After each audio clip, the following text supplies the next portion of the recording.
Bom dia, meu povo! Tudo bom com vocês? Galerinha, em época de coronavírus, vamos aprender. Eu espero que vocês estejam dando uma maratonada aqui no meu canal, tá bom? Porque tem muito conteúdo legal. Então, a hora que essa época passar, pelo amor de Deus, né? Vamos estar orando, vamos orar para Jesus, para Deus estender sua mão aqui.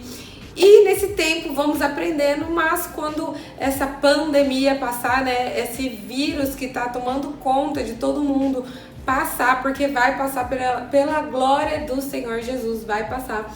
E aí você precisa estar preparado para sua obra. Então, galera, aqui vai os 5 erros mais comuns que você pode ter na sua obra e que você deve evitar. Então, geralmente é uma programação, um planejamento que a gente tem que fazer na pré-obra, tá? Então, é uma pré-obra. Eu já falei para vocês que eu fiz uma obra em 20 dias úteis, tá? Então, deu um mês, 20 dias trabalhados e uma obra daquele tamanho. Muitas pessoas me perguntam: Natália, como você conseguiu fazer tudo isso em 20 dias? Porque, gente, antes da obra começar, eu fiz um planejamento absurdo, eu estudei, eu programei materiais. Então eu fiquei 2 meses antes fazendo orçamento, planejando, programando, comprando, para quando chegasse o dia da obra, tudo estava lá dentro e eu tivesse um controle total de todas as atividades, todos os materiais, de tudo. Por isso que é possível sim se fazer uma obra rápida, mas antes dessa obra rápida, você tem que ter um planejamento muito bem elaborado. Então vamos lá, o primeiro erro mais comum é o seguinte, que as pessoas geralmente fazem lá: eu tenho o projeto de elétrica, eu tenho o projeto de hidráulica, eu sei que tem que mudar um ponto aqui, outro ali, mas a pessoa não anota. Então tá lá, durante a atividade que o pedreiro estiver lá, eu vou pedir para ele mudar o ponto da lava-louça de lugar, por exemplo.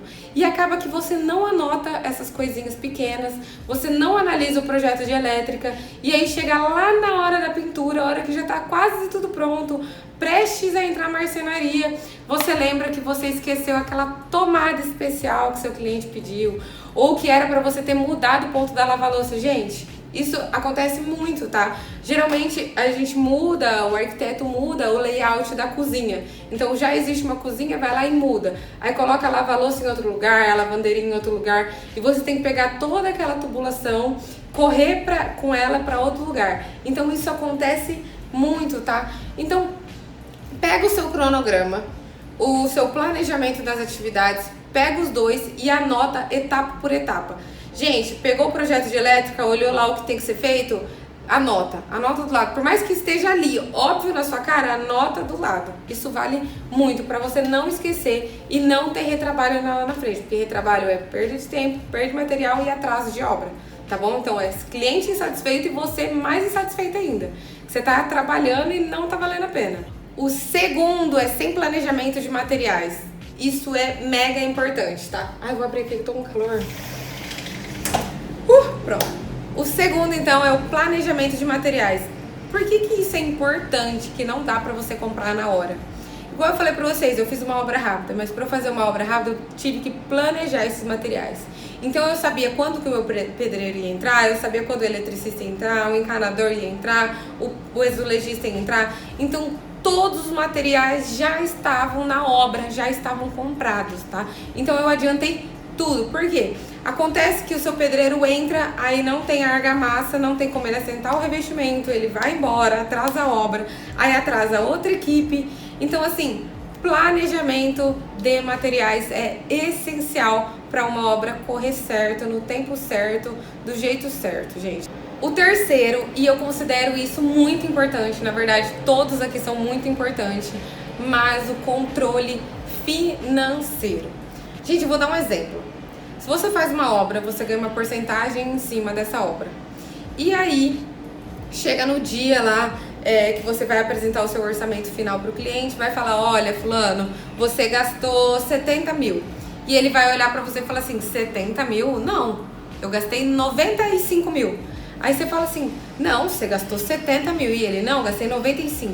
Aí ele pega lá o relatório de quando ele te deu dinheiro, ele te deu um dia 10 mil, no outro dia 20 mil, no outro dia 30 mil.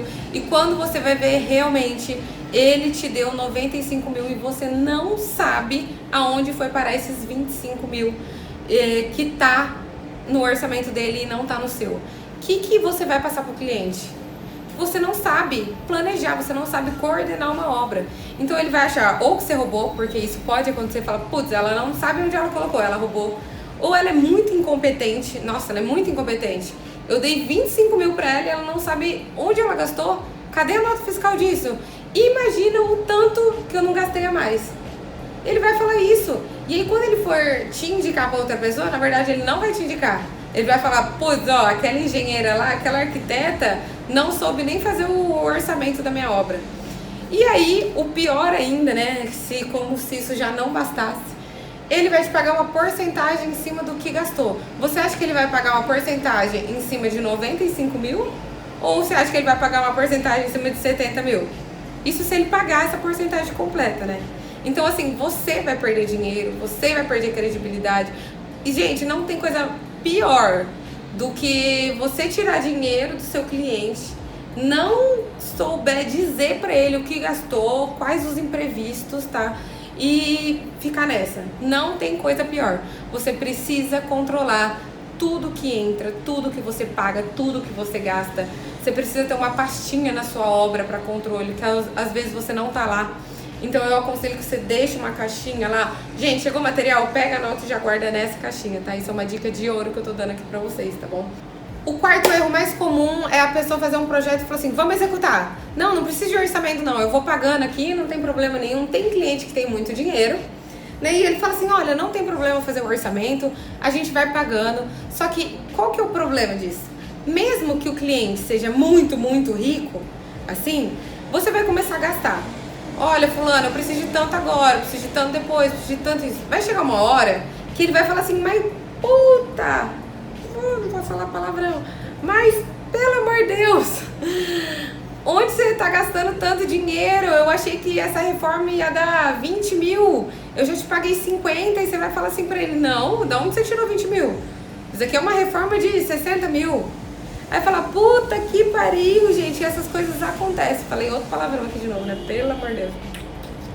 Mas essas coisas acontecem, gente, porque já é difícil pra gente saber quanto que a gente vai gastar numa obra, sabe? Porque tem muito imprevisto, você não sabe como vai ser o andar, então você precisa fazer esse orçamento antes. Imagina pro cliente, vai chegar uma hora que ele vai falar, ó, não, pra mim deu, eu acho que tem alguma coisa errada, e vai ficar ruim pra você. Então sempre faça um orçamento antes de começar a obra. Você cobra, fala assim, ó, não, eu vou cobrar R$1.000 a mais, R$2.000 a mais, mas é essencial para eu executar a sua obra. Eu não executo obra se eu não tiver um orçamento pré-estabelecido. Nunca, nunca, nunca, nunca, nunca. Porque isso vai acontecer. E o quinto, mas não menos importante, tão importante quanto todos esses outros, é o cronograma das atividades, gente. Se você não fizer um cronograma, você não vai conseguir entregar sua obra no tempo certo, tá? Igual eu falei lá em cima, o checklist das atividades, o cronograma está diretamente relacionado nessa parte. Você precisa saber quando cada equipe vai entrar, para quando chegar aquele dia, o serviço anterior já estiver feito, a sua nova equipe esteja entrando. Por exemplo, o seu gesseiro, ele só vai fazer o forro do seu banheiro se o revestimento da sua parede já estiver pronto, porque o acabamento fica muito melhor. Então, assim, você tem que programar e você tem que dar datas para as pessoas, porque senão eles trabalham no tempo deles, entendeu? Então eu vou lá e falo assim, olha, fulaninho, eu quero essa parede aqui revestida, esse banheiro inteiro revestido até dia tal. E aí o gesso vai entrar dia tal e a minha limpeza vai entrar dia tal. Então, assim, deixa tudo muito estabelecido antes, gente.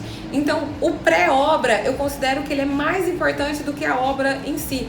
Porque se você fizer esse planejamento, esse cronograma, esse checklist, se você chegar com todas as planilhas prontas para controlar a obra, sua obra vai assim. Imprevistos sempre acontecem, mas se você tiver tudo isso muito bem organizado e muito bem planejado, aqui é muito mais fácil de resolver, tá bom? Então, assim, é isso que eu queria passar pra vocês. Eu espero que vocês tenham gostado e que vocês tenham anotado todas essas dicas. Porque, assim, gente, eu não tô falando da boca pra fora. São dicas importantíssimas e ouve o que eu tô falando. Não deixe as oportunidades passarem. E quando as oportunidades chegam até você, agarre elas. E faça com todo o amor e atenção do mundo.